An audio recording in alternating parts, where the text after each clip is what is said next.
Welcome back to Steel and Vance in the heart of the holiday season. And not everybody has somebody that can help them through a dark time. And Kendra Fisher really is somebody who's a touchstone that you may not recognize her name, but after this, you might. Yeah, she is a former elite goaltender whose dream was kind of derailed a bit by mental health issues, but she is, resilient. Yeah. And she is reaching out to help other people who are suffering over the holidays and any time throughout the year. And I think you'll really, really find what she has to say inspiring. We did. Have a listen. Welcome back to Steel and Vance, the holiday edition of the program. Yeah. So if you're noticing that we're changing our clothes every segment, it's because we are taping special segments. You're crazy.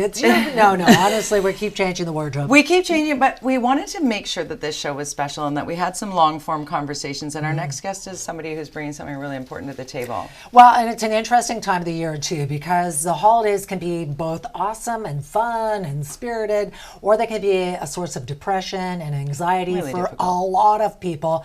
So we want to talk about mental health right now, in specifically sport, but also just life in general. And our next guest is really special. Kendra Fisher is on a tour across the country right now talking about mental health.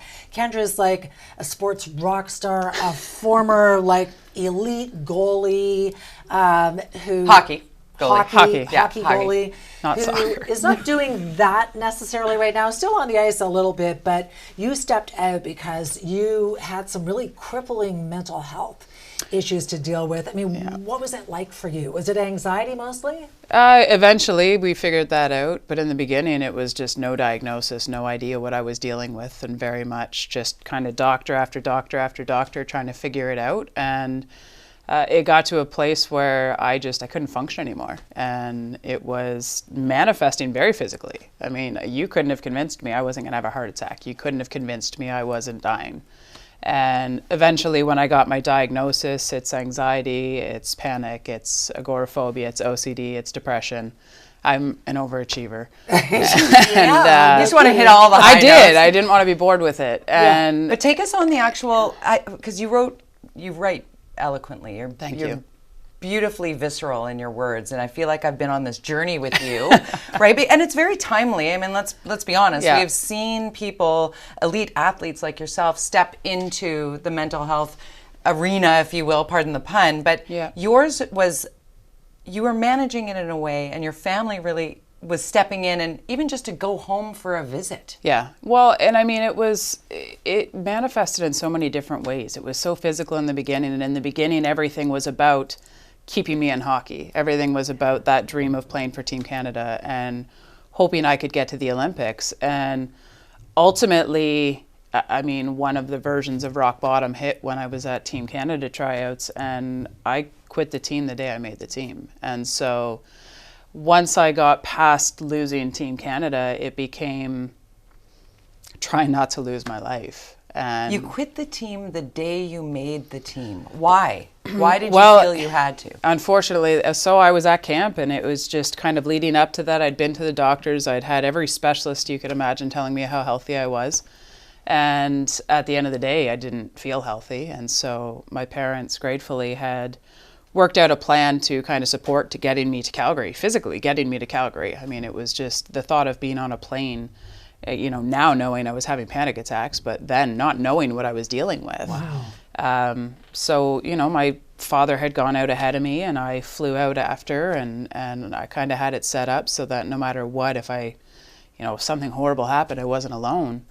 And I got through the first day of camp, which was a struggle. It was very much an ice time, a breakdown in a bathroom, a off-ice testing, a breakdown in a stairwell. And by that evening, I lied to them. I told them my grandma lived there and my dad had flown out and she was in the hospital, and I needed to just leave and make sure my family was okay, which of course they supported. And I went to the hotel where my dad was that night, and I just kind of sat there trying to sort it out. And by the next morning, I knew I didn't know how I was going to get through it. I knew I didn't know how to hide it anymore. Wow. And so I went to the coaches and told them I didn't think I could be there. And their response was, "Does it help any to know that you've made the team?" And I mean, obviously the thing that I had wanted to hear my whole life. And the answer was no. I mean, I couldn't figure out how to breathe anymore, let alone stick around for another 2 weeks of tryouts and then travel overseas. I couldn't do it. You know what's interesting to me is anxiety and depression and those kinds of things might be somewhat invisible from the outside. I mean, look at you. You're healthy, you were, super successful, you're attractive. You're a mom, you're a wife, you're fabulous. You got a great job. Everybody thinks this I got to come here more often. often. Right? But, as someone who is dealt with a little bit of anxiety, hit and miss. For me, I'd be like, damn it, I can figure this out. Why can't I figure this out? Yeah. And I just give me something and I want to move forward. But it's so much more complex than that. Certainly. I mean, it got to a point where, when I left Team Canada, I got home and gratefully, Team Canada tried to help me out, and they sent me a referral to a doctor, and I was excited because Team Canada's got to have the best doctors. I mean, if anyone's got good doctors, it's going to be Team Canada's hockey. And then I found out it was a psychologist, and I was pissed off. I was like, "What? Why do you want me to go to a shrink? This isn't." But I went, and fast forward a bit, I spent the next 5 years in my apartment. I only left my apartment over the next 5 years to play hockey and to see my psychologist. And I couldn't work, I couldn't go to school, I couldn't exist. I couldn't be alone. And it took that 5 years of really being locked in and realizing I wasn't going to survive like that. What ended up helping you?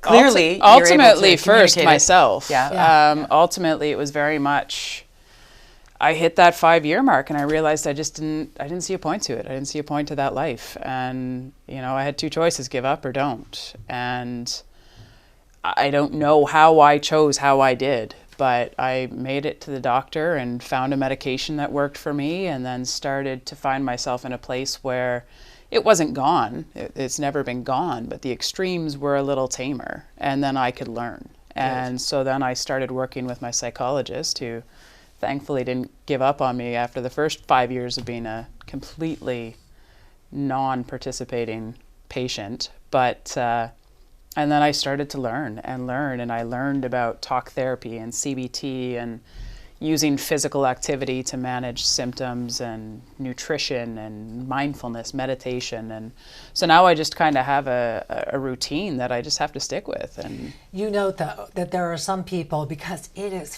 physically painful to be, when you're that distressed, the anxiety is physically painful. Yeah. So for someone who thinks, I can't do this anymore. What do you say to them? Well, I mean, don't get me wrong. Like, I get the hate mail sometimes. I get the you can't just be like, this will work for everybody. And ultimately, there's no part of me that's ever going to downplay mental illness. It's been the hardest thing that I have ever, had to survive. And that's why you're talking about it. Yeah. That's why you're going to universities and schools and classrooms and anybody here. Yeah. I mean, you have literally been tracking me down for years on Twitter DMs. We finally got to now you're just making me seem a little creepy. No, I love it because you are on a mission. And you also, and off camera, I hope you don't mind me saying this, off camera, Kendra did say, I don't want to just go and speak in a room full of people and then leave them hanging with nothing. You have a number of platforms that you're building around this, podcasts. I have to. Yeah. I think there's a responsibility for me when I'm openly kind of sharing my journey and trying to give people the information on how to manage those symptoms and how to advocate for yourself and how to find a space in a system that is broken and lacking. I don't ever want to leave that room with people who feel hopeless the next day because there's nowhere else to go. Right. And for what I meant earlier was that for someone who might be thinking, I would rather not be here tomorrow. Yeah. For someone who thinks it's not going to get better and I can't live like this anymore. You're proof that you can. So, I mean, what do you say to that person who's like, just hang on. Reach out. Just reach out. I mean, I think one of the strongest messages that I come back with every time is, we need to learn how to show up for ourselves, and we need to show up for each other. It's not about having the people in your life who know how to fix you or have the answers or know the right thing to say. It's about having people in your life who are willing to fill that space with you when that space is so terrifying that you can't imagine surviving it. And I think that, you know, building that and working on it preventatively. I mean, you know, we often wait till crisis to manage mental illness and mental health issues. And I think that there's this whole piece that we miss out on, that is education and prevention and how to start building those tools and strategies so that when you find yourself in that place, it's not so just chaotic. Yeah. And I mean, I often use the whole concept of swimming. You don't learn how to swim when you're drowning. You learn how to swim before somebody throws you into the water. Yeah. And speaking of swimming, Michael Phelps struggles with mental health and anxiety issues. Who's on our list? We got Naomi Osaka, the tennis player Simone Biles, pulling out of the, her Carey Price. Yes, Carey Price. Yeah. Is there something to be said for seeing others who are high achievers, who are top of their game, who are struggling also? Yeah. Is there because I'm hoping that someone watching right now will be like, because Kendra Fisher, I know tomorrow I can be okay. Yeah. Well, I think that, one, it's always a benefit. I mean, I don't think that there's necessarily the necessity, and I say that carefully because I don't want to suggest that any single person who's dealing with this needs to come out and be an advocate and put themselves in that position. What I do like and what I think is very important with the athletes that you just mentioned is the honesty and the openness. Yeah. And the reaching out. And really just being honest about their absence.